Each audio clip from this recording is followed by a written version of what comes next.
এই বেনামাজি জিন্দিগি কষ্ট পাইবেন, এই বেহায়ার জিন্দিগি কষ্ট পাইবা বাপ। আমি বলছিলাম আরেকটা কথা আল্লাহ নবী বলবে, একটা কথা তো আল্লাহ বলছে বান্দা আমি আর কতবার বললে, কেমনে বললে, আমি এর চাইতে দামি আর কোন কথা নাজিল করলে তুমি আমারে মানতা। আর নবীজি বলবে হাশরের ময়দানে, নবী বলবে উম্মত তুমি জানো, হাদিসের তাফসীরের মধ্যে আছে প্রত্যেক ব্যক্তি, আল্লাহ বলছে নবীকে, আমাদের নবী সাল্লাল্লাহু আলাইহি সাল্লামকে, বন্ধু আপনারে সামনে রাইখা আপনার উম্মতের আমল নামা আমি আপনারে সামনে রাইখা খুলমু। নবী সাল্লাল্লাহু আলাইহি ওয়াসাল্লাম যখন উম্মতের আমল নামা খুলে দেখবে, খোদার 365 দিনে কোনো দিন ফজরের নামাজের সেজদা নাই, 30 বছর সুদের ব্যবসা করছে, 50 বছর মিথ্যাই বলে গেছে, হারাম রোজগারি করেছে, 30 বছর যাবত মহিলাটা কোনো পর্দা করে নাই, ঘরের মধ্যে কোনো দিন শরীয়ত বলতে কিছু নাই। আল্লাহর নবী সাল্লাল্লাহু আলাইহি সাল্লাম তখন বলবে উম্মত তুমি জানো আমি 23টা বছর অনবরত তোমার জন্য কেঁদেছিলাম।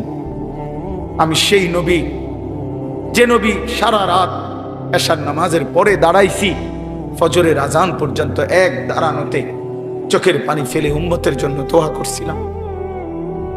আল্লাহ রসুলের স্ত্রী আম্মা জান আয়েশা বলছেন নবী এই পরিমাণ কাঁদছে, এতটা লম্বা দাঁড়ায় ছিল উম্মতের জন্য, হাত্তা তাওয়াররামাত কাদামাহু, দুইটা পাও ফুলে ফুলে গেছে।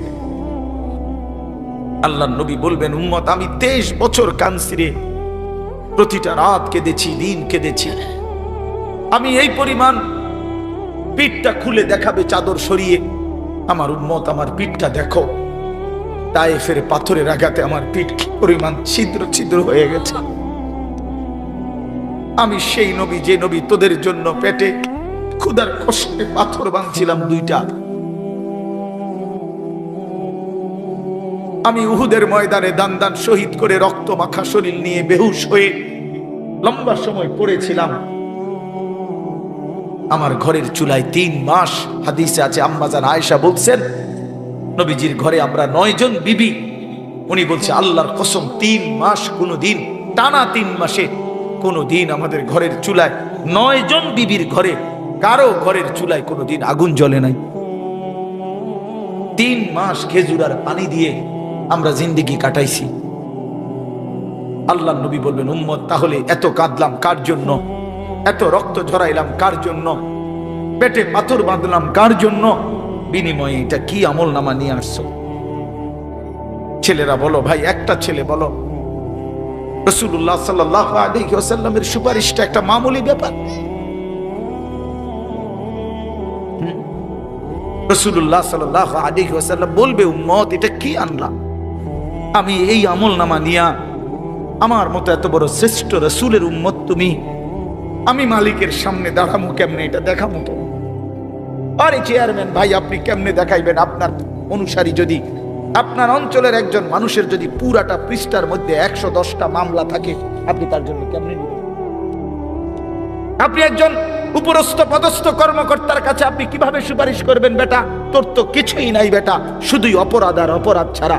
তো এই বেচারা লজ্জিত হবে কি না বলেন না কেন? তো নবী সাল্লাল্লাহু আলাইহি সাল্লাম বলবেন উম্মত তুই আমার মতো শ্রেষ্ঠতম রাসূলের মাথাটা তো ছোট করে ফেললি, তুই তো আমার উম্মত, এটা কি আনলাম? আমি কেমনে দেখাবো এটা আমার মালিকের সামনে যে রব্বুল আলামিন এটা আমার উম্মতের আমল নামা?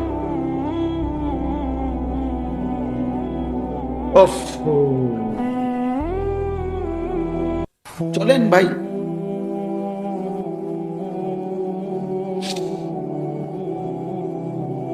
এই জন্য দোস্ত আমার, বন্ধু আমার, আমি দিবানিশি এই চিৎকার চেঁচামেচি করি, এই আহাজারি আমার অনেক দিনের। মুসলমানের সন্তান ফিরবে, নওজওয়ানরা ফিরবে, মুসলমানের যুব সমাজ নামাজ পড়বে, আল্লাহরে চিনবে, এটাই আমার স্বপ্ন, এ আমার দিলের তামান্না।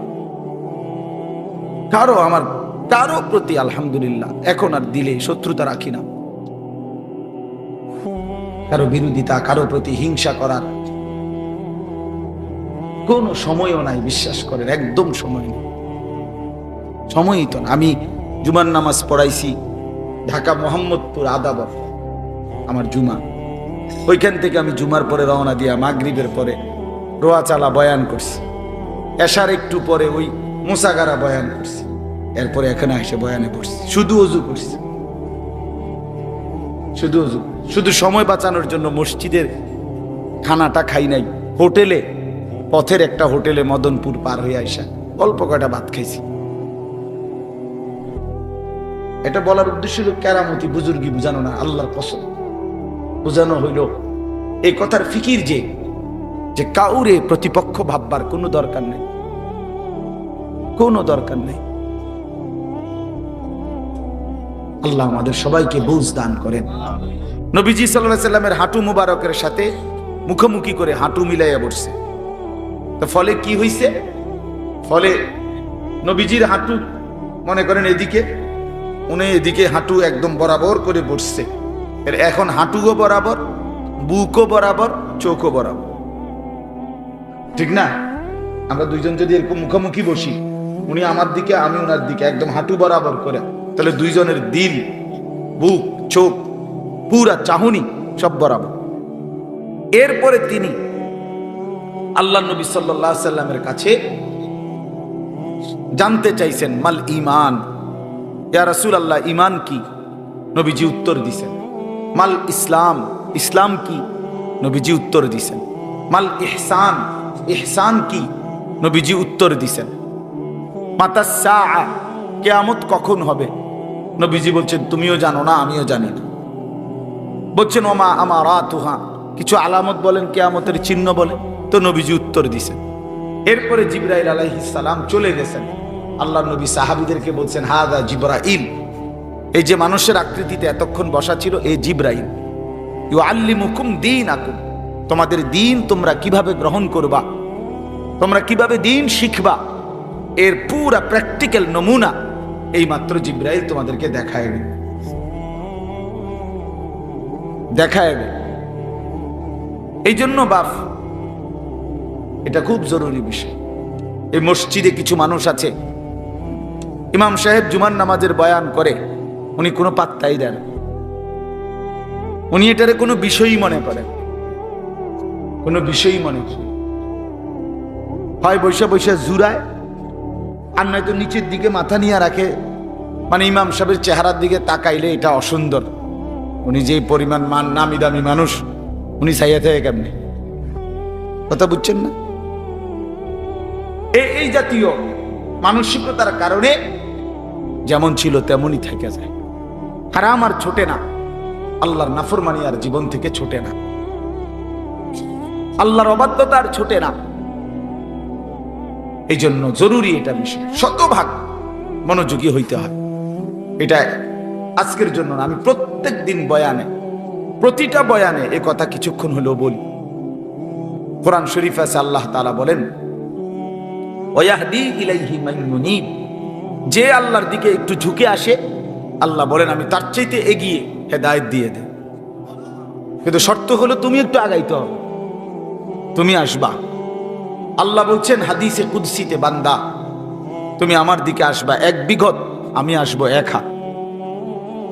তুমি আসবা 1 হাত, আমি আসবো 2 হাত। তুমি আসবা হাঁটতে হাঁটতে, আমি রহমত মাগফিরাত নিয়ে আসবো দৌড়তে দৌড়তে। বাকি তুমি একটু আগাইতে হবে। জাগাত বইয়া মাতবরি করলে হইতে হবে, মাতবরি করলে বিনয়ী হইতে হবে। ভাই একটা কথা বললাম শুনবেন? আরে কইবেন না হুজুর, আপনার কথা আপনি কইবেন না, আমি কি করি এটা আপনার কি দরকার? হ্যাঁ আরে বেয়াদব, তোমার তো পরিবর্তন হবে না জীবন, তোমার এই অহংকার তোমারে শেষ করে দিবে, তোমার এই অভদ্রতা তোমারে শেষ করে দিবে। এই জন্য এটা জরুরি বিষয়। আমাদের ছেলেগুলো মসজিদের বয়ান শুনে না, জুমার নামাজের দিন আসে যদিও, এই পিছনে বৈশা শুধু খোসাখুসি, ধাক্কা ধাক্কি, ঠেলাঠেলি, এই ফালতু দুষ্টামি করতে করতেই জিন্দেগি শেষ। আহা, গাফলতে গাফলতে জীবন শেষ, হেলায় হেলায় জীবন শেষ। এই এক অসভ্য জিন্দেগি, জানেও না কি কেন আসছে, কোত্থেকে আসছে, কে তারে পাঠাইলো, কেন পাঠাইলো, কিচ্ছু মনে না, কিচ্ছু মনে না। আরে ভাইয়া এটা ঠিক না। কোরআনুল কারীমের মধ্যে আছে, আল্লাহ তাআলা বলেন হাল আতা আলাল ইনসানি হিনুম মিনাদ দাহরি লাম ইয়াকুন শাইআম মাযকুরা। প্রতিটা মানুষকে আল্লাহ বলছে, বান্দা শোনো, তুমি মনে রেখো একটা দীর্ঘ সময়, যুগের পর যুগ তোমার এমন গেছে যখন তোমার কোনো নাম, ঠিকানা, আলোচনা, তোমার কোনো নিশানা কিছুই এই পৃথিবীতে কেউ জানতো না, ছিল না, উল্লেখ করার মতো বস্তু তুমি ছিলে না। কিন্তু আমি আল্লাহ একাই তোমাকে দীর্ঘ সময় লাগায়া এই জমিনে আমার এই সৃষ্টিতে তোমারে সংরক্ষণ করেছি। তুমি প্রথম মাটির মধ্যে ছিলা, মাটির অস্তিত্বের মধ্যে আমি আল্লাহ তাআলা সেখানে তোমাকে সংরক্ষণ করেছি, কেউ জানতো না। তুমি খাদ্যের মধ্যে ছিলা, খাদ্যের উপাদানের মধ্যে তোমার অস্তিত্ব ছিল, কেউ জানতো না। একদিন নির্দিষ্ট পরিমাণ খাদ্য তোমার বাবা ভক্ষণ করেছে, সেখান থেকে আমি আল্লাহ নির্দিষ্ট পরিমাণ বীর্যের ফোঁটা তৈরি করেছি। একদিন বাবা মায়ের মিলনে উভয়ের মিশ্র বীর্য একত্রিত করে মায়ের জরায়ুতে আমি আল্লাহ স্থাপন করেছি। সেখান থেকে আরো 10 মাস লাগায়া ধীরে ধীরে পর্যায়ক্রমে আমি আল্লাহ তোমাকে এই পৃথিবীর আলোর মুখ দেখাইছি। তো এই লম্বা সময় তুমি মাটি আকারে ছিলা, খাবারের কণিকা হিসাবে ছিলা, বাবার বীর্য হিসাবে ছিলা, মায়ের জরায়ুতে স্থানান্তর হইলা। সেখান থেকে ধীরে ধীরে 10 মাস পরে তোমার আমি এই পৃথিবীর আলো দেখাইলাম। তুমি একটা বারও জানতে চাইলা না যে এত লম্বা সময় লাগাইয়া মাওলা আপনি আমারে কেন বানাইলেন? একবারও কি ভাবা উচিত ছিল না? সামনে যা পাইলাম তাই করলাম, সামনে যা দেখলাম তাই করলাম। হায় যুবক, এটা কি কোনো জীবন হইতে পারে? জীবনের কোনো আগা নাই, মাথা নাই, লক্ষ্য নাই, উদ্দেশ্য নাই। কেন এতক্ষণ ধরে মোবাইল টিপতেছো? কেন সারা রাত উলঙ্গ ছবি দেখতেছো? কেন নর্তকী দেখতেছো, জেনা দেখছো, বেবিচার দেখতেছো? এক ওয়াক্ত নামাজ পড়ো না, কোনোদিন ফজরের নামাজ পড়ো না। জানো না রাত কখন হয়, দিন কখন হয়, আলো কখন হয়, ভোর কখন হয়? কিচ্ছুই বুঝলা না। শুধু নারী, ছবি, নর্তকী, জেনা, বেবিচার, মদ, জুয়া, মোবাইলের অস্থিরতা, অসভ্যতা, আর বন্ধুদের আড্ডা। কে তোমার মা, কে তোমার বাবা, কে তোমারে বানাইলেন, কে তোমার রসুল, কে তোমার কিতাব, কি তোমার ধর্ম, কিচ্ছুই জানলা না। আরে মুসলমানের বাচ্চা এত বড় অপদার্থ মানুষের বাচ্চা হইতে পারে না। এটা জন্তু জানোয়ার হইতে পারে না, হাইওয়ান হইতে পারে না। মানুষের বাচ্চা এত বেখবর হয়, যাকে আল্লাহ আকল দিয়েছেন, যাকে আল্লাহ চোখ দিয়েছেন, যাকে আল্লাহ কান দিয়েছেন, যাকে আল্লাহ দিল দিয়েছেন, যাকে আল্লাহ তাআলা এত সুন্দর শরীর দিয়েছেন, তার একটা বার ভাবা উচিত ছিল আমি আসলাম কোত্থেকে, কে আমারে বানাইলো, কেন বানাইলো, আমি করছিটা কি? তিনি আমার কাছে এটাই চাইছিলেন।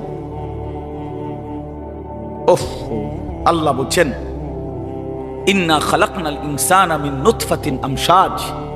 আমি আল্লাহই স্বামী স্ত্রীর মিশ্র বীর্য থেকে মানুষকে সৃষ্টি করেছি। কেন? নাবতালিহি নাবতালিহি নাবতালিহি। আল্লাহ বলছে বান্দা বিশ্বাস করো, তোমারে বানাইছি পরীক্ষা করার জন্য, পরীক্ষা করার জন্য, পরীক্ষা করার জন্য। নাবতালিহি ওয়ালা নাবলুয়ান্নাকুম ওয়া নাবলুকুম লিনাবলুয়াহুম লিয়াবলুয়াকুম। একই শব্দ, কোরআনের শব্দগুলো। পরীক্ষা করার জন্য, পরীক্ষা করার জন্য, পরীক্ষা করার জন্য, পরীক্ষা করার জন্য। যদি বলি আল্লাহ আপনি আমার কি পরীক্ষা নিবেন? আল্লাহ বলেন আমি জানতে চাচ্ছি, দেখতে চাই আমি তোমার একটা অনির্দিষ্ট হায়াত দিয়েছি, অস্থায়ী। একে তো এই পৃথিবী তোমার জন্য স্থায়ী না, দ্বিতীয়ত যেটুকু হায়াত দিছি তাও অনির্দিষ্ট। একে তো তুমি স্থায়ী থাকবা না, দ্বিতীয়ত যে কয়দিন থাকবা তাও জানা না। কথা বোঝেন নাই? আমি একটা মনে করেন আমি বুঝলাম যে আমি এই পৃথিবীতে স্থায়ী না, অস্থায়ী, বাকি কয়দিন এটা কইয়া দেন আমারে। কি 14 দিন না 14 মাস? তাইলে আমি এইভাবে গুছাইতাম। যদি 14 দিনের হয় তাইলে 2টা লুঙ্গি হলেই তো সারে। আর যদি 14 বছরের হয় তো আরো কিছু সামানা লাগবে। কথার কথা। আল্লাহ বলে না, আমি এটাও বলবো। কতদিন থাকবো, থাকতে দিব তোমারে তাও জানাবো না, তাও জানাবো না, আমি জানি শুধু। তাহলে একটি অস্থায়ী জায়গায় অনির্দিষ্ট কিছু সময়ের জন্য আল্লাহ বলেন আমি তোমাকে থাকতে দিছি পরীক্ষা করতে। তুমি কি স্থায়ী ঠিকানা জান্নাতে যেতে চাও নাকি জাহান্নামে যেতে চাও? এই পরীক্ষার জন্য, এই পরীক্ষার জন্য। এবার যদি বলি আল্লাহ আমি যাতে পরীক্ষায় পাশ করতে পারি, আমার জন্য আপনি কি ব্যবস্থাপনা দিছেন, কি ব্যবস্থাপনা দিছেন? তো আল্লাহ তাআলা বলেন, 3টি ব্যবস্থা আমি 24 ঘন্টা তোমার জন্য দিছি। কয়টা বলেন না ভাই, কয়টা? 1 নাম্বার হলো ফাজআলনাহু সামিআম বাসীরা, আমি আল্লাহ তাআলা আমাকে মানার মতো যতগুলো হুকুম আমি করেছি, যতগুলো নিষেধ আমি করেছি, প্রতিটা হুকুম পালন করার, প্রতিটা নিষেধ বর্জন করার আমি আল্লাহ শতভাগ যোগ্যতা সম্পন্ন একটি শরীর, দেহ আমি আল্লাহই তোমারে দিয়েছি। একটা হুকুম এমন নাই বন্ধু যেটা আমার শরীরের মধ্যে সক্ষমতা নাই, অথচ আল্লাহ করতে বলছে। এমন একটা গুনাহ নিষেধ এমন নাই যেটা আমার পক্ষে বিরত থাকা সম্ভবই না, অথচ আল্লাহ আমার এটা থেকে বিরত থাকতে বলছেন। আল্লাহর কসম, এমন কোন হুকুম মালিকের নাই। আল্লাহ তাআলা জুলুম করেন, ইন্নাল্লাহা লা ইয়াজলিমু মিসকালা যাররাহ, নিশ্চয়ই আল্লাহ তাআলা এক বিন্দু জুলুম করেন। মনে করেন আমারে আল্লাহ বলছে রুকু দিতাম, এখন আমার কোমরে বাঁকা হয় না, তাইলেন আমি বলতাম যে আপনি আমার দেখতেছেন আমার কোমরটাই ভাঙে না, আপনি আমারে রুকু করতে বললেন, এটা তো জুলুম করলেন। এখন কি বিষয়টা এমন? কথা বলেন না কেন? আমারে আপনি সেজদা দিতে বললেন, আমি তো নিচের দিকে যাইতে পারি না, আমারে বানাইলেন তাল গাছ, আমারে বললেন সেজদা দিতে, তাইলে না এটা জুলুম হইতো। কিন্তু আমার আপনার শরীরের মধ্যে এই যে কনুই ভাঙ্গে, হাঁটু ভাঙ্গে, কোমর ভাঙ্গে, বাঁকা হয়, এটা কেন দিলেন? তো আল্লাহ তাআলা সেজদা করার যোগ্যতা দিলেন। তার একটি বিধান বলেন, একটি, ওযু, গোসল, নামাজ, রোজা, হজ, যাকাত, জিকির, তেলাওয়াত, দান, সাদাকা, গুনাহ থেকে বাঁচা, হারাম থেকে বাঁচা, চুরি, ডাকাতি, জিনা, ব্যভিচার, মদ, জুয়া, সুদ, ঘুষ, অশ্লীলতা, বেহায়াপনা থেকে ফিরে আসা, কোনটার যোগ্যতা আমার শরীরের মধ্যে নাই? যে আমার চোখটার এমন অবস্থা যে আমি যদি কোনো বেডির দিকে চাই তা আর নামাইতাম চোখ, এমন তো তার সমস্যা কি? যদি হয়তো হুজুর আমি একবার যদি চোখ উঠাই, কবে 30 মিনিটের কমে আর নেই দিকে নামাইতাম, তাইলে না একটা বড় অসুবিধা হইতো। বলেন, তাহলে আমরা যদি উপরের দিকে তাকাইতে পারি তো নিচের দিকে চোখ নামাইতে পারি না? পারি কিনা বলেন না? তো সমস্যা কি? সমস্যাটা কোথায়? সুদ আল্লাহ নিষেধ করছেন, তো ব্যবসা কি আল্লাহ হালাল করে নাই? তো ভিন নারী দেখতে কি নিষেধ করছেন, তো একজন পবিত্র স্ত্রী গ্রহণ করতে কি অনুমতি দেয় নাই? তো সমস্যা কোথায় বলেন? অর্থাৎ আল্লাহ তাআলা বলেন, বান্দা আমি একটি হুকুম এমন দেই নাই যা তোমার শরীরের সাথে মানানসই নয়, এমন হয় না। তুমি শতভাগ পারবা, এই যোগ্যতা দিয়েই আমি আল্লাহ তোমার দেহ বানিয়েছি। ফিতরাতাল্লাহিল্লাতী ফাতারান নাসা আলাইহা। 2 নম্বরে আল্লাহ বলেন, ইন্না হাদাইনাহুস সাবিলা। এটার মধ্যে 2টা, 2 এবং 3। আল্লাহ তাআলা বলেন, তোমারে আমাকে মানবার যোগ্যতা সম্পন্ন একটি শরীর যেমন দিয়েছি, এবার আমি আল্লাহ দ্বিতীয় এবং তৃতীয় 2টা ব্যবস্থা করছি। একটা হলো তোমারে বুঝাইবার জন্য 24 ঘন্টা আমি আল্লাহ এক জামানা নবী রাসূল, এরপরে নবী রাসূলদের পরবর্তীতে ওলামায়ে কেরাম সর্বযুগে তোমার সামনে রাখছি, যারা তোমারে আখিরাতের রাস্তা, পরীক্ষায় উত্তীর্ণের রাস্তা, জান্নাতের রাস্তা বুঝায় দিবে, বলে দিবে, এমন উপযুক্ত রাহবার, পথ প্রদর্শক, এমন উপযুক্ত আলেমে দ্বীন আমি আল্লাহ তোমার জন্য রেখেছি। বলে এখানে একজন বয়স্ক লোক বলেন, আজ থেকে 30 বছর আগে, 50 বছর আগে আপনি শুনছেন যে 1 বছর এরম হয়েছে, সকালে উঠটা মানুষে দেখছে যে দেশে কোনো হুজুর নাই? 1990 সালে এরকম একবার হয়েছে, কেন কথা বলেন? 1986 সালে একবার এরকম হয়েছে নাকি? এমন ঘটনা ঘটছে কখনো? না, ঘটে নাই। এমন ঘটনা ঘটে নাই। আল্লাহ তাআলা তার জমিনে তার প্রতিটি বান্দাকে বুঝাবার জন্য উপযুক্ত আলেমে দ্বীন এই জমিনের মধ্যে রেখেছেন। 3 নাম্বার হলো আল্লাহ তাআলা বলেন, আমি বুঝবার জন্য তোমার সামনে 24 ঘন্টা সর্বসময় আমার আসমানি কিতাব কোরআন তোমার সামনে রেখেছি। তাইলে তোমারে মানবার মতো যোগ্যতা সম্পন্ন একটা শরীর দিছি, তোমারে বুঝাইয়া বলার জন্য নবী রাসূল এবং ওলামায়ে কেরাম দিয়েছি, তোমারে বুঝবার জন্য কিতাব দিয়েছি, এরপরেও বান্দা কেন পারলা না? কি উত্তর দিবেন তখন?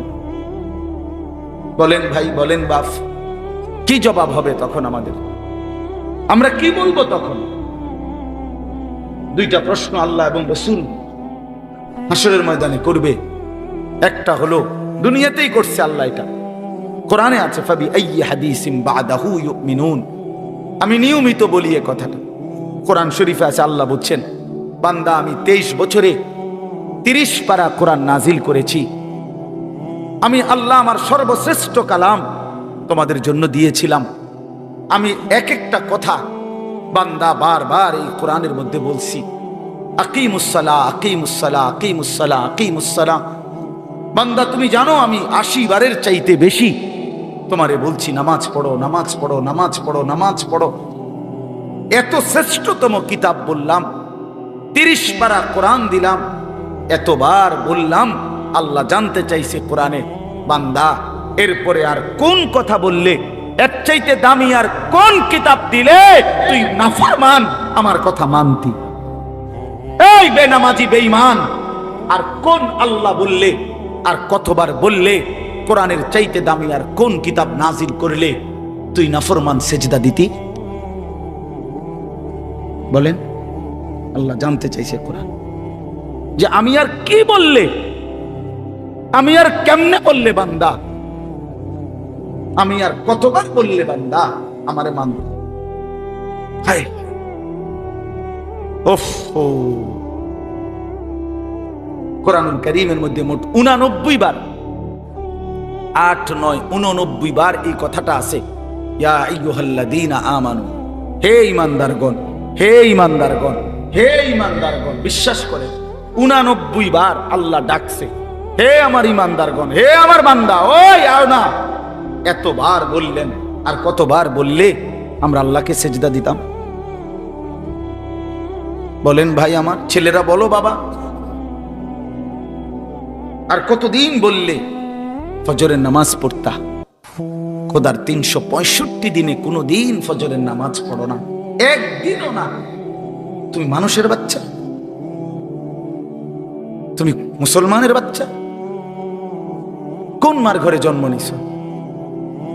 নাফরমান, কোনদিন মালিকের কথা মনে পড়লো না? ভোরের আলো কোনদিন দেখলা না? সুবহে সাদিক কোনদিন দেখলা না?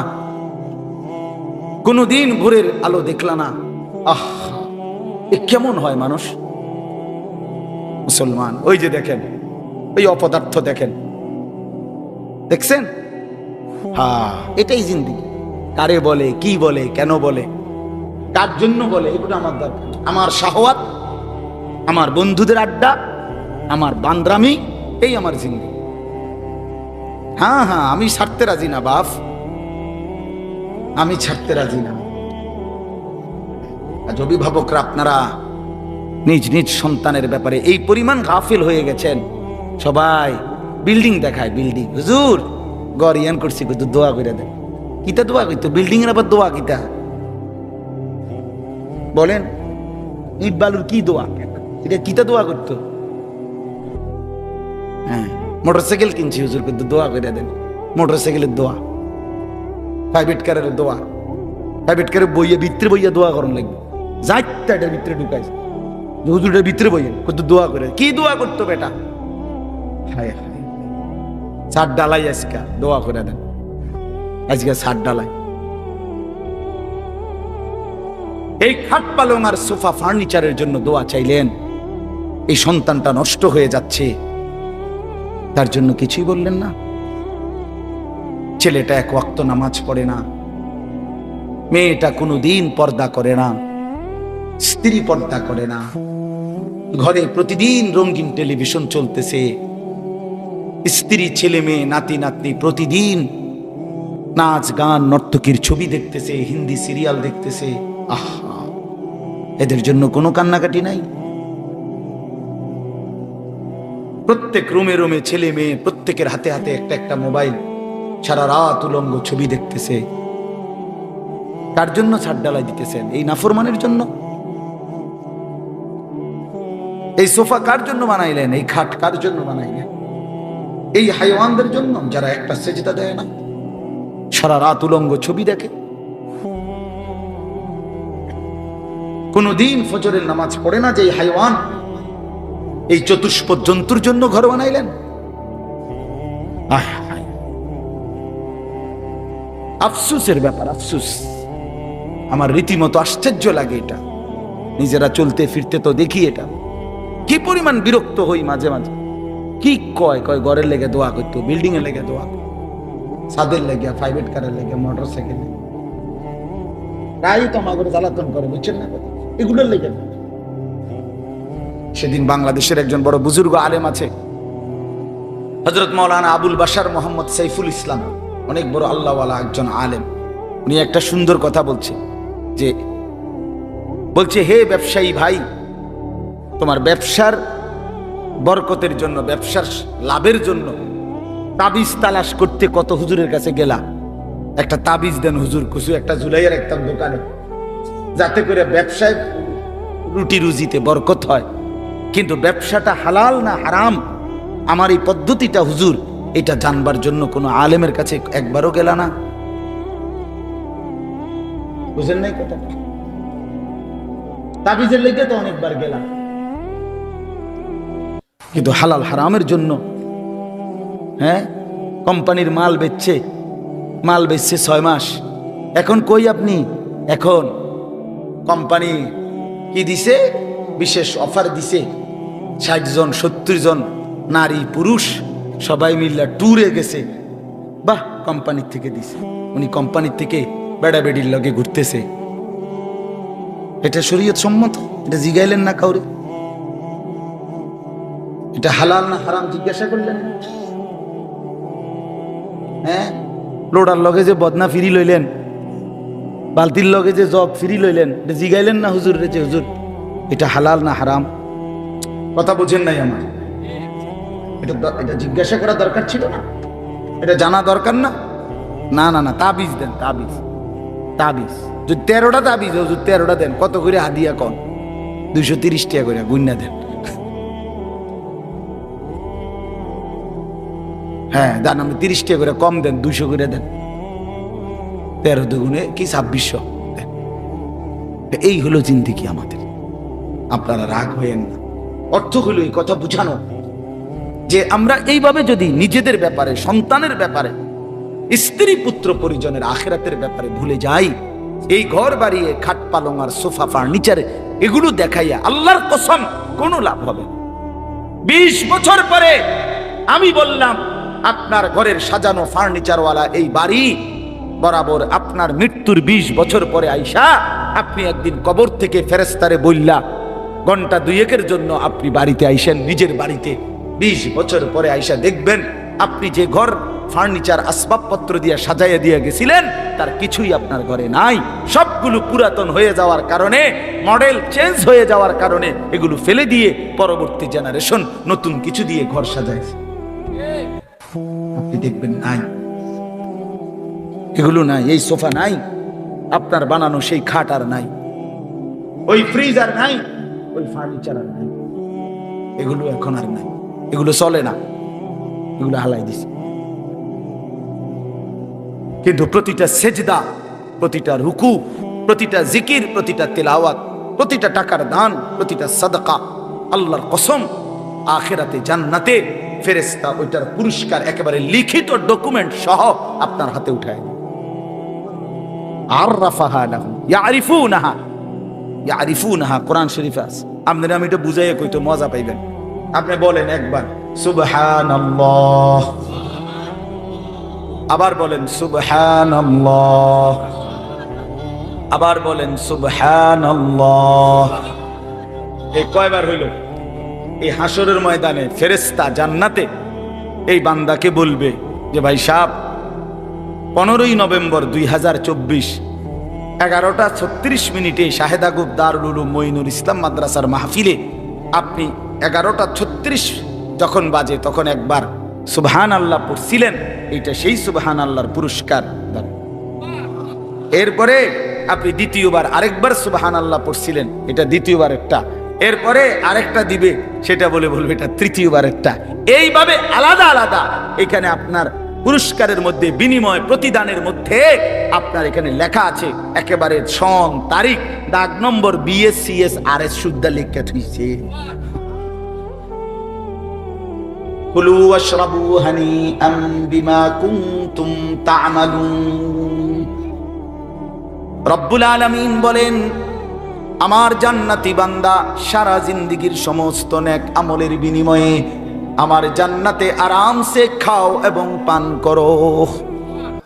কুলু ওয়াশরাবু হানিআম বিমা আসলাফতুম ফিল আইয়ামিল খালিয়া।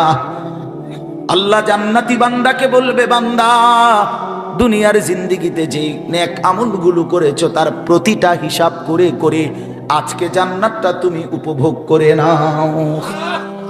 100 হিসাব বুঝাই দিবে। জাযাআম বিমা কানু ইয়ামালুন। আল্লাহ বলেন, দুনিয়ার জীবনে যা আমল করেছো বান্দা, জান্নাতে আমি তার পুরাপুরি বিনিময় বুঝায় দেব। লাহুম মা ইয়াশাউনা ফিহা ওয়া লাদাইনা মাজিদ। আল্লাহ বলে, বান্দা জান্নাতে তুমি যা চাইবা আমি আল্লাহ তো তা পুরা দেবই, কিন্তু বান্দা তুমি চাইবাই কয়টা, জানোই কয়টা, চিনোই কয়টা?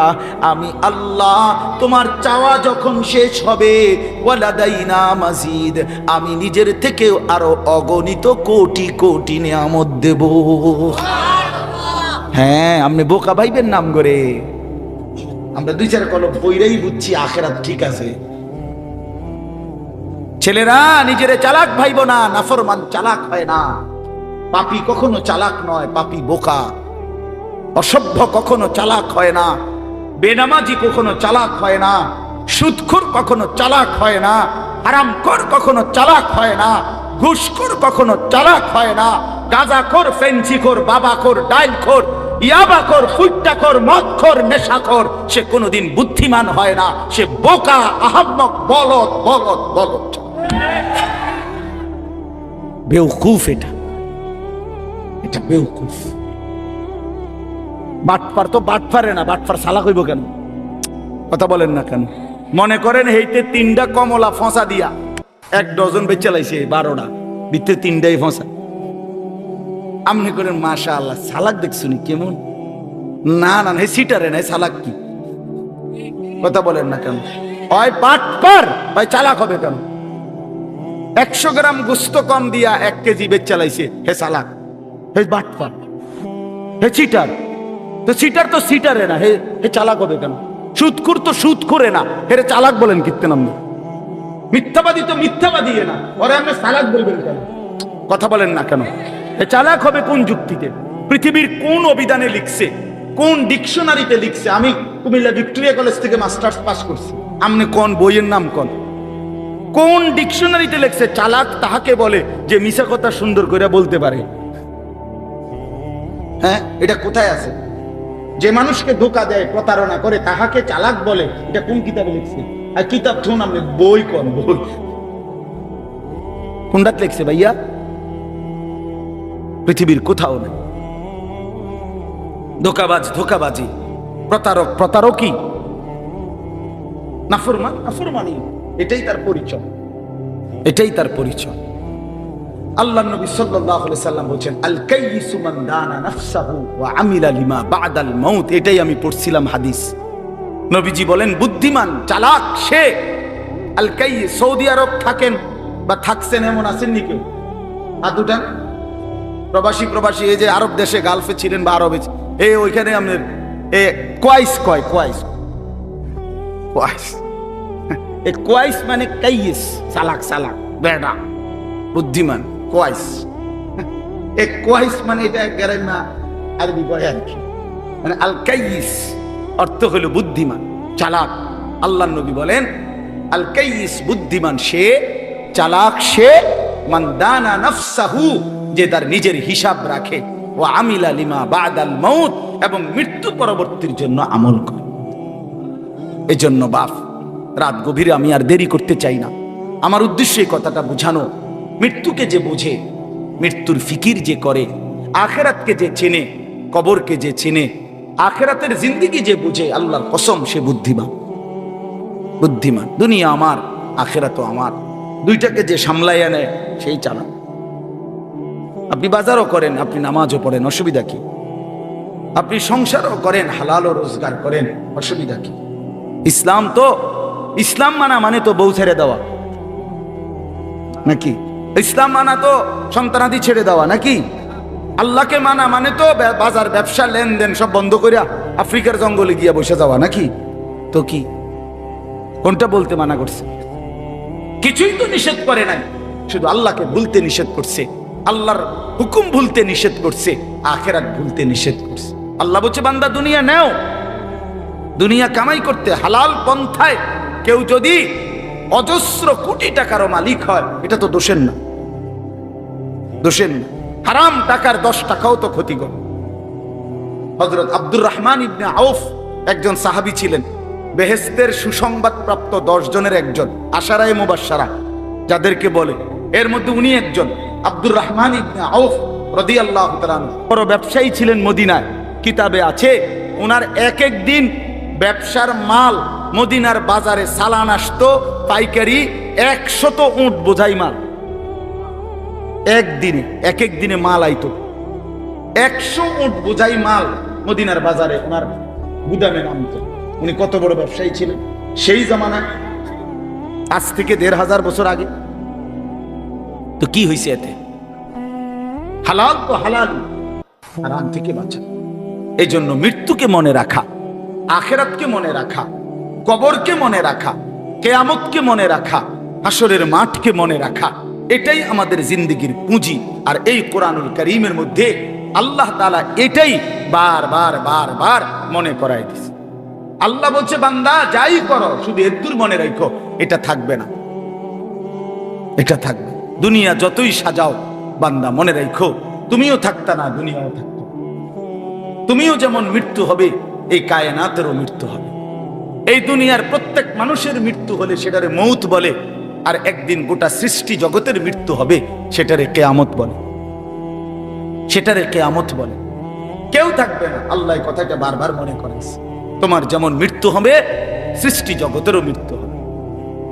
ইযাস সামাউন ফাতারাত ওয়া ইদাল কাওয়াকিবুন তাসারাত।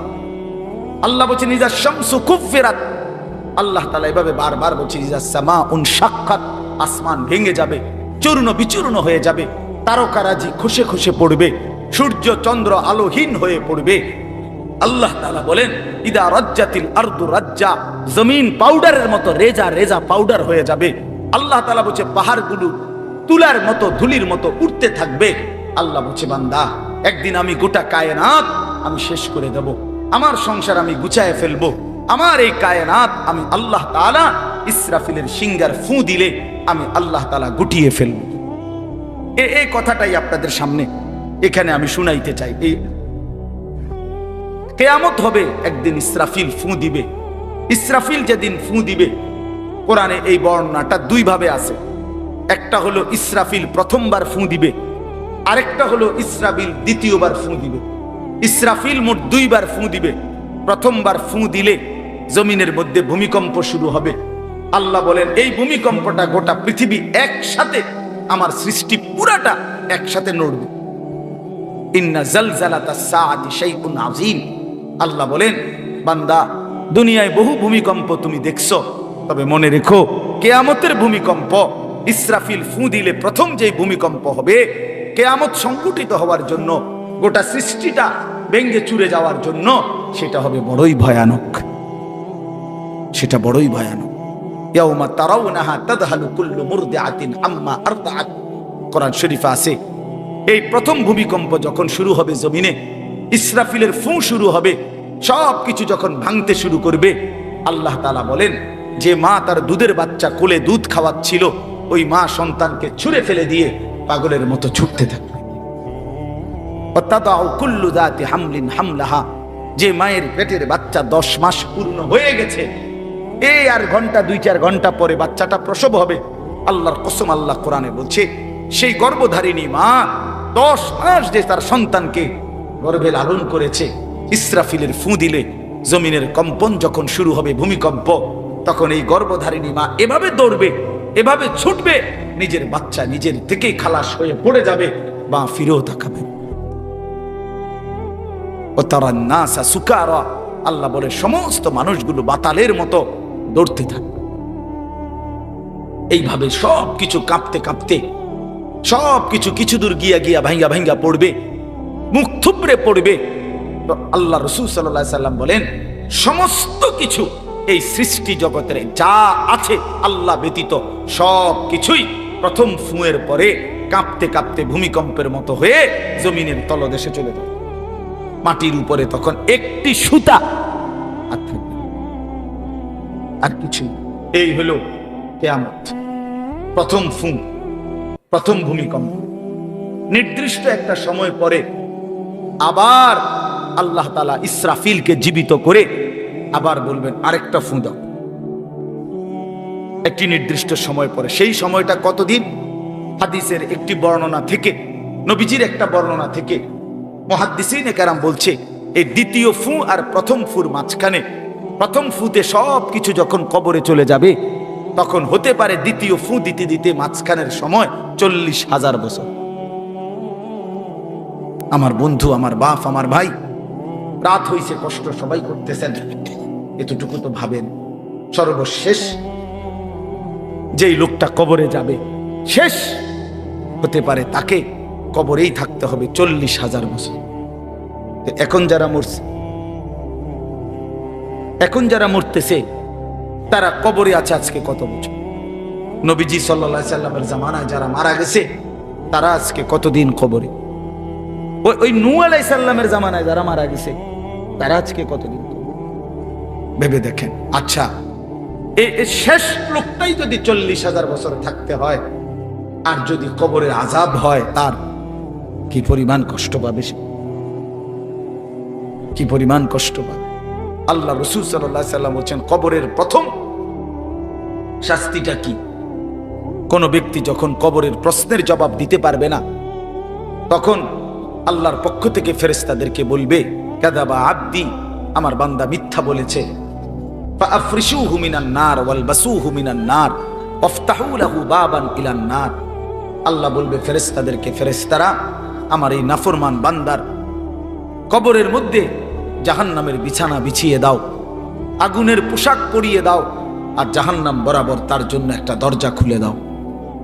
এরপরে নবীজি বলছেন, ফেরেশতারা এই ব্যবস্থাপনা করে, আল্লাহর কসম বাফ, নবীজি বলছেন, ফেরেশতারা যখন চলে যাবে, এই আগুনের বিছানা বিছাইয়া, আগুনের পোশাক পরাইয়া, আর জাহান্নামের দরজা খুলে দিয়ে যখন কবরে রেখে এই নাফরমানকে রেখে যাবে, তখন আল্লাহ নবী সাল্লাল্লাহু আলাইহি সাল্লাম বলেন, প্রথম মুহূর্তেই ফেরেশতা চলে যাওয়ার সাথে সাথে মাটি ডান দিক থেকে এই নাফরমানকে একটা চাপ দিবে, বাম দিকে ডান পাশের হাড্ডি পাঁজর ভাঙ্গা বাম দিকে চলে যাবে। বাম দিকের মাটি ডান দিকে চাপ দিবে, তো বাম দিকের হাড্ডি পাঁজর ভাঙ্গা ডান দিকে চলে আসবে। আল্লাহ আমাকে মাফ করে দেন। প্রতিটা ছেলের প্রতি আমার অনুরোধ, বাবা তুমি নষ্ট হইও না, তুমি বরবাদ হইও না। এক বন্ধুর খপ্পরে পইরা, একটা সামান্য মোবাইলের খপ্পরে পইরা, একটা দুষ্ট নারীর খপ্পরে পড়ে, মেয়ের খপ্পরে পড়ে চরিত্রহীন হইও না, চরিত্রহীন। আল্লাহ তাআলা মানুষকে যেই চাহিদা দিছে, সেটা পূরণের বৈধ ব্যবস্থাও দিছে। মানুষকে আল্লাহ তাআলা তৃষ্ণা দিয়েছেন, তো তৃষ্ণা নিবারণের জন্য পবিত্র হালাল পানীয় আল্লাহ তাআলা দিয়েছেন। মানুষকে আল্লাহ তাআলা ক্ষুধার চাহিদা দিয়েছেন, তো হালাল খাবারও আল্লাহ তাআলা দিয়েছেন। তো মানুষের লজ্জাস্থানের যেই চাহিদা, শাহওয়াত, যৌন চাহিদা, এটা আল্লাহ তাআলা দিয়েছেন, তো এটা পূরণের জন্য হালাল স্ত্রী আল্লাহ প্রত্যেক পুরুষের জন্য ব্যবস্থাও রেখেছেন। কেন নষ্ট হইবা, চরিত্রহীন হইবা কেন? উলঙ্গ ছবি আর নর্তকীর পিছনে জীবন শেষ করে দিবা কেন? কি দুঃখে বন্ধু নষ্ট হইলা, বলো? অনেক ছেলে তো এখানে বসছো, মাশাআল্লাহ, কিন্তু অনেক ছেলের চেহারা দেখলেই বোঝা যায়, ভাইয়া নামাজ পড়ো নাই, চেহারায় সেজদার চিহ্ন নাই। দোস্ত আমার, চিহ্ন নাই। আল্লাহ আমাদেরকে মাফ করে দেন। তো আল্লাহ তাআলা বলেন ইসরাফিলকে আল্লাহ দ্বিতীয়বার উঠাবে, উঠাইয়া বলবে ইসরাফিল আবার ফুঁ দাও। এই আবার ফুঁ দিলে এবার আবার জমিন কাঁপতে শুরু করবে দ্বিতীয়বার। তো প্রথমবার ফুঁ দেওয়াতে জমিন কাঁপতে কাঁপতে সব কিছু কই গেছিল? নিচে, মাটির নিচে। মাটির উপরটা কি খালি, ফাঁকা না? এইবার দ্বিতীয়বার যখন ইসরাফিল ফুঁ দিবে, মাটি কাঁপতে কাঁপতে ভূমিকম্প শুরু হলে এবার জমিনের সমস্ত কিছু ভিতরে যেগুলো ছিল সব কিছু জমিনের উপরে উঠে আসবে একেবারে একটা সুতা সহ। গরু, ছাগল, মানুষ, জিন, স্বর্ণ, রৌপ্য, হীরা, মণি, মুক্তা, জহরত, সব সব সব, শুধু মানুষ না, একেবারে সব কিছু। একেবারে আদম আলাইহিস সালামের জামানা থেকে ইসরাফিলের ফু পর্যন্ত যত কিছু মাটির তলে গেছে সব মাটির উপরে উঠে আসে। ইদা জুলজিলাতিল আরদু জিলজালাহা, আল্লাহ তাআলা বলেন এই দ্বিতীয়বারের ভূমিকম্প জমিনে যখন হবে, ওয়া আখরাজাতিল আরদু আসকালাহা, জমিন তার তলদেশ থেকে তার ভেতরে যা কিছু বোঝা জমিনের মধ্যে ছিল সব কিছু সে জমিনের উপরে তুলে দিলে তখন তাফসীরের মধ্যে আছে এই যে স্বর্ণ, রৌপ্য, মণি, মুক্তা, টাকা পয়সা, হীরা, জহরত, অর্থ সম্পদ, এগুলোর স্তূপ থাকবে। আশ্চর্য কথা শোনেন, সরাসরি হাদিসে আছে, নবীজি বলছেন এই স্বর্ণ, রৌপ্য, মণি, মুক্তা গুলো তখন আল্লাহর কুদরতে কথা বলবে। এইগুলা, এই অর্থ সম্পদ গুলা, মানুষের যে অর্থ সম্পদ, এগুলো কথা বলবে। কি কথা বলবে? চোরের ডাক দিবে, আইনা সারিক, এই চোর, দিগা বাটফারে দিগা, এই সম্পদের জন্য চুরি করেছিলি, আজ যা দরকার নেই। এই ডাকাত, এদিকে এখান থেকে নে, এই সম্পদের জন্য ডাকাতি করছিলি, নে এখন নে। সরাসরি হাদিস আছে, রাসূলুল্লাহ সাল্লাল্লাহু আলাইহি ওয়াসাল্লাম বলেছেন এই অর্থ সম্পদ ডাক দিয়া বলবে, হে আত্মীয়তার সম্পর্ক ছিন্নকারী বেঈমান, এদিকে এই সম্পত্তির জন্য আপন ভাইকে বঞ্চিত করছিলি, আপন চাচাকে বঞ্চিত করছিলি, আপন ভাতিজারে বঞ্চিত করছিলি, এর জন্যই আত্মীয়তার সম্পর্ক ছিন্ন করেছিলি, এখন নে, যা লাগবে নে। হারাম কর এখন নে, সুদখোর কত টাকা দরকার তোর, এখন নে। আল্লাহর কসম, মানুষ পাগল হয়ে যাবে, অবাক হয়ে যাবে। আর এটা কি? এরপরের আয়াত, ওয়াকালাল ইনসানু মা লাহা, লোকেরা বলবে এটা কি, আরে এটা কি কারবার? এগুলো কথা কয় কেমনে? এগুলো কয় কি? এগুলা মানুষ সব অবাক হয়ে যাবে, বলবে একে অপরে, মা লাহা, জমিনের কি হলো, এগুলোর কি হলো, এগুলো কথা বলছে কেন, এগুলো কি বলতেছে এগুলো? অর্থাৎ কেউ তো কিছুই নিবে না, নিবে কিছু, কথা বলেন না কেন, কারো কোনো। তো এবার আল্লাহ বলেন ইয়াউমা ইদিন তুহাদ্দিসু আখবারাহা, আল্লাহ বলে বান্দা অর্থ সম্পদ গুলো কথা বলছে দেখে অবাক হইলা, এখনো না দেখবা আসল খেলা, এখনো না দেখবা মেন খেলাটা, যে এখন দেখবা তোমার পায়ের নিচের জমিন, তোমার পুরা জিন্দেগির ভালো মন্দ সমস্ত কিছু তোমার সামনে আমি আল্লাহর সামনে বলে দিব। এখন শুনো, এই জমিন তোমার ভালো মন্দ কথা বলবে। ইয়াউমা ইদিন তুহাদ্দিসু আখবারাহা, তোমার প্রতিটা মিনিট সেকেন্ড একাকী প্রকাশ্য, ঘরে বাহিরে, লোকালয়ে, আলোতে, অন্ধকারে, রাত গভীরে, দিনের আলোতে, তুমি যা ভালো করেছো তাও বলবে, তুমি যা মন্দ করেছো তাও বলবে। রাত গভীরে তাহাজ্জুদের নামাজ পড়ছিলা, এই জমিন এখন বলবে রাত গভীরে জিনা, ব্যভিচার আর মদের আড্ডা, জুয়ার আড্ডায়, নারীর আড্ডায় পড়েছিলা, এটাও এখন বলবে। শুনবা, এখন শুন। তখন লোকেরা বলবে হায়, জমিন কেমনে কথা বলে, সম্পদ কেমনে কথা বলে। তো আল্লাহ বলেন বিআন্না রাব্বাকা আওহা লাহা, এজন্য বলে যেহেতু আল্লাহ তাআলা আদেশ করেছে। আল্লাহ আদেশ করলে তার গোটা সৃষ্টি কথা বলে। তাহলে মূলত জিহ্বায় কথা বলে না, আল্লাহ আদেশ করলে গোশতের এই টুকরাটা কথা বলে। নাহলে যেই লোক, আপনারা কোনো বোবা দেখছেন? কথা বলেন না। বোবা মানুষ দেখছেন কখনো? তো বোবা মানুষের তো জিহ্বা নাই, ঠিক না? আছে না? আছে কিনা বলেন না? তো এই কথা বলে না, কথা বলে না। কেন মানে কথা বলে না কেন, মানে জিহ্বা তো আছে কিন্তু কথা বলে না কেন? বুঝা গেল কি? আল্লাহর হুকুম হলে কথা বলে। যে কানে শুনে না, তার এখান দিয়ে এরকম কান নাই, তো হে শুনে না কান, তাহলে কানে দিয়ে শুনে না, আল্লাহর হুকুম হইলে শুনে। যে অন্ধ, সে তার কি এরকম চোখ নাই, তো হে দেখে না কান। মূলত আল্লাহর হুকুম হলেই চোখে দেখে, নাইলে দেখে না। তো ঠিক আল্লাহর হুকুম হইলে গোশতের এই টুকরাটা যদি কথা বলতে পারে, আল্লাহর হুকুম হইলে গোটা সৃষ্টিও কথা বলতে পারে, গোটা সৃষ্টিও কথা বলতে পারে। এবার আসেন, এই শেষ ইয়াউমাইদিন ইয়াসদুরুন নাসু আশতাতাল লিউরাউ আমালাহুম, ফেরেশতারা সমস্ত মানুষকে দলে দলে দলে দলে গ্রুপ গ্রুপ করে ভাগ করে দিবে। আর এই ভাগে ভাগে লোকেরা নিজেদের পুরা জিন্দেগির আমলনামা দেখার জন্য, নেওয়ার জন্য নির্দিষ্ট জায়গায় যাবে। ফেরেশতারা বলবে যান, সামনে যান। সামনে গেলেই আপনার আমলনামা আপনি আপনার হাতে পাবেন, আপনি পড়বেন, আপনি দেখবেন, যান ওইখানে ফাইল দিতেছে, যান সবাই যান। এই দলে দলে মানুষ যাবে। এইবার আমলনামা যখন হাতে দিবে, আল্লাহ তাআলা বলেন ফামান ইয়ামাল মিসকালা যাররাতিন খায়রান ইয়ারা, এক বিন্দু ভালো যে করেছে সে তাও দেখতে পাবে। ওয়ামান ইয়ামাল মিসকালা যাররাতিন শাররান ইয়ারা, এক বিন্দু মন্দ যে করেছে সে তাও দেখতে।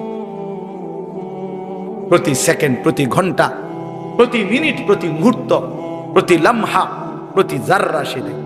জাররা এই শব্দটা হলো কোরআনের, এই শব্দটা একটি এতটুকু পরিমাপ তাফসীরের মধ্যে লিখছে লা জিনাতা লাহা, যেটার কোনো ওজন হয় না, মাপলে কোনো ওজন আসে না, এত সামান্য। মানে এটা 100 গ্রামও না, 1 গ্রামও না, 1 গ্রামও না, 1 গ্রামের অর্ধেকও না, অর্ধেকের অর্ধেকও না। এটা অণুও না, পরমাণুও না, এটা ইলেকট্রনও না, নিউট্রনও না, প্রোটনও না, কিচ্ছু। বিজ্ঞান তো এগুলো ভাগ করছে না, ভাগ করে করে আপনার অণু থেকে পরমাণু, পরমাণু থেকে এখন আরো ভাগ করছে। এই ইলেকট্রন, প্রোটন, নিউট্রন এগুলো ভাগ করতে করতে সূক্ষ্ম থেকে সূক্ষ্ম, সূক্ষ্ম থেকে সূক্ষ্ম বিজ্ঞান বাহির করতেছে। কিন্তু জাররা বলে যেটার কোনো ওজনই নেই, কিচ্ছু নাই, এত সামান্য। মানে তুমি যেটারে কিছুই মনে করো নাই, আল্লাহ বলেন ওইটাই তুমি দেখবে, ওইটাই দেখবে। এই জন্য বাপ আমার শেষ রাত গভীরে এই কথাই, আমরা আমাদের একাকী কিংবা প্রকাশ্য, আমরা আমাদের রাত কিংবা দিন, ঘর কিংবা বাহির আড়াল করবার সুযোগ নেই। সুযোগ আছে ভাইয়া? ছেলেরা কাজেই রাতের 3টায় দুনিয়া ঘুমায়, আল্লাহ ঘুমায় না। অশ্লীল ছবি দেখো না। রাতের 3টায় মা ঘুমায়, বাবা ঘুমায়, মালিক ঘুমায় না। রাতের 3টায় মহল্লাবাসী ঘুমায়, কিন্তু আল্লাহ ঘুমায় না। আলাম ইয়ালাম বিআন্নাল্লাহা ইয়ারা, আল্লাহ বলে বান্দা তুমি জানো আমি কিন্তু সারাক্ষণ তোমাকে দেখি। কতক্ষণ? কতক্ষণ? আল্লাহ দেখেন কখন? এই জন্য আমরা প্রত্যেকে ইনশাআল্লাহ নিয়ত করি যে আমরা আমাদের আখিরাতকে ভাববো, ফিকির করব। আখিরাতের আশায় গুনাহ ছেড়ে দেন, আল্লাহর নাফরমানি ছেড়ে দেন, হালাল পথে জিন্দেগি চালান। একটু কষ্ট হলেও চলে যাবে, পার হয়ে যাবে। ऐसे रहे या वैसे रहे, वहां देखना फिर कैसे रहे। বুজুর্গরা বলে এ দুনিয়ায় এমনি থাকো আর এমনি থাকো, আইতমাইত হইয়া চিত্তিয়া মিত্তিয়া উঠতে যায়। আসল দেখার বিষয় হলো ওয়াহা কেসে রাহে, সেখানে কেমন থাকবা, এটা হলো এটা শেষ হয়ে যাবে। আজ রাত যার বাসর রাত, তারও ভোর হবে। আজকের রাত যার জেলখানায় ফাঁসির রাত, তার রাতও কি হয়ে যাবে? অট্টালিকার মানুষটাও মরে যাবে, জীর্ণ কুঠিরের মানুষটাও মরে যাবে। কোনোদিন দুঃখ যে দেখে নাই সেই সুখী মানুষটাও কবরে চলে যাবে। কোনোদিন সুখ যে দেখে নাই সেও মরে যাবে। আমিও না, আপনিও না, বাবাও না, সন্তানও না, মাও না, কেউ থাকবে না, কেউ না, কেউ না। আজকে আমরা কবরবাসীদের স্মরণ করে দোয়া করি, এই আগামী 20 বছর 30 বছরের মাথায় আমাদেরকে স্মরণ করে, আমাদেরকে কবরবাসী মনে করে আমাদের পরবর্তীরা মনে করে। এই না জিন্দিগি? কথা বলেন না, এই না জিন্দিগি? এই জন্য আমরা ইনশাআল্লাহ সবাই মিলে ফিকির করি নিজের ভালো, নিজের কল্যাণ। এতটুকু যদি কারো বিবেক না থাকে ভাইয়া, তো সে বুঝলো কি? এজন্য নিজের ভালো দেখেন। ওয়ালা তুলকু বিআইদিকুম ইলা তাহলুকা। আল্লাহ বলছে, বান্দা নিজেরে নিজে ধ্বংসের দিকে ঠেলে দিও না, নিজের এত বড় ক্ষতি করো না বান্দা। এই পৃথিবী তুমি গেলেও থাকবে। এই আমরা যারা মনে করি, হ্যাঁ, অনেক বয়স্ক মাঝ বয়সী লোক আছে, আমি থাকতে যদি আমার জি ফুটটিরে একটু ঘর দুয়ার জাগা জমি দলিল টলিল একটু লাইন ফাইন করে দিয়া যাইতে না পারি, আমি মরলে তারা কেমনে চলবো, কেমনে খাইবো? হেবড়া চা দোয়ানে বই হবে, হেবড়া কেমনে চলবো তারা? না চাচা, আমনে মরলে আর পৃথিবীতে কামাই রোজগারি উপার্জন সব বন্ধ হয়ে যাবে। আমনেই শেষ কামলা, পৃথিবীর শেষ কামলা আমনে। আমনে মরার পরে মানুষ সব আপনার জিফুত বহন খাইব চা দিয়া ভিজাইয়া। না ভাত তরকারি তো নাই, আমনে মরলে কি আর ভাত তরকারি হবে? কিন্তু আমনে মরলে ইট বালু সিমেন্ট ভাত তরকারি চাল ডাল এটি পৃথিবীর থেকে ফেরেস্তারা নিব গা। এটি কথা হইল? কোনো কথা বলেন, এটা কোনো কথা হইল? এই পৃথিবীতে আল্লাহ তাআলা যাকে হায়াত দিছেন তার জন্য রিজিকও রাখছে। অতএব দয়া করে এই ভুল না করি। কেন সুদের টাকায়, স্ত্রীর টাকায়, হারামের টাকায় সন্তানকে আপনি উপার্জনের জন্য দুনিয়া দেশে কিংবা বিদেশে কেন পাঠাইতে হবে? কে বললো আপনারে? এই দায়িত্ব আপনারে দিল কে? যে আমি বেটা জাহান্নামে গিয়া হইল তোরে বিদেশ পাঠান লাগবো সুদে টিয়া লইয়া, কিস্তিতে টাকা লইয়া। কেন বলেন না? এটা কোনো ইনসাফের কথা হইল? এটা পৃথিবীর কোন আইনে আছে না আল্লাহর কোন আইনে আছে? তো এটা কি? এটা হলো লুভি। লুভি আমনে এবার কলজাটা খুললা চান, এবার কলজার ভিতরে হলো লোভ। এই জন্য এবার কিস্তি লইছে, সুদ লইছে, পুতেরে টাকার মেশিন বানাইয়া পাঠাইছে বিদেশে, যে তুই শুধু টাকা পাঠাইবি, তোর চাচা জমি বেচবো, তোর জেডায়ও জমি বেচবো, উত্তর দিকের এন্দিয়া 10 শতক বেচবো, হুঁচি টাকা রেডি রাখতে হইবে। নাই তো কি? নাই তো কে বললো আপনারে হারামের মাধ্যমে আল্লাহর নাফরমানি করে স্ত্রী সন্তানের সংসার সাজাইতে? এই সংসার সাজে না, এই সংসার বরবাদ হয়। আল্লাহ তাআলা আমাদেরকে বুঝ দান করেন। চলেন হালালের উপরে চলি, আল্লাহকে রাজি খুশি করে চলি, 5 ওয়াক্ত নামাজের মাধ্যমে জিন্দেগি কাটাই। বলেন আলহামদুলিল্লাহ। আজকের এই মাহফিল আল্লাহ কবুল করেন, মাদ্রাসা আল্লাহ কবুল করেন। এতদিনের প্রাচীন মাদ্রাসা, এই মাদ্রাসার সাথে আমরাও প্রতি বছর সম্পৃক্ত থাকি, আসি, ভালোবাসি, মহব্বত করি। আল্লাহ তাআলা আপনাদের সবার ভালোবাসায় মাদ্রাসাটাকে কিয়ামত পর্যন্তের জন্য কায়েম করে দেন। যেই মেহমানরা এসেছেন আল্লাহ তাআলা আপনাদেরকে আফিয়ত দান করেন, আপনারাও মাদ্রাসাকে ভালোবাসবেন। সমস্ত বাবা ভাই সব সময় মাদ্রাসায় দান করেন, মাদ্রাসায় দান করেন। আমার শায়েখ আরিফ বিল্লাহ আল্লামা মুফতি মুশতাকুর নবী কাসেমি হুজুর বলে, কোন মুসলমান যদি মাদ্রাসার সাথে 3 ভাবে সম্পর্ক রাখে, 1 নাম্বার মাদ্রাসার জন্য দোয়া করে, 2 নাম্বার মাদ্রাসায় সন্তানকে পড়তে দেয়, 3 নাম্বার মাদ্রাসায় দান সদকা করে, হুজুর বলে আমি আশা করি আল্লাহ তাআলা ওই ব্যক্তিকে হাসরের ময়দানে মাদ্রাসার তোলাবা ওলামাদের সাথেই ইনশাআল্লাহ হাসরের ময়দানে দাঁড় করাবে। এজন্য মাদ্রাসাকে ভালোবাসবেন, দোয়া করবেন, সন্তান পড়তে দিবেন, দান সদকা করবেন। বলেন ইনশাআল্লাহ। আল্লাহ তাআলা আপনাদেরকে তৌফিক দেন, কবুল করেন, আমিন।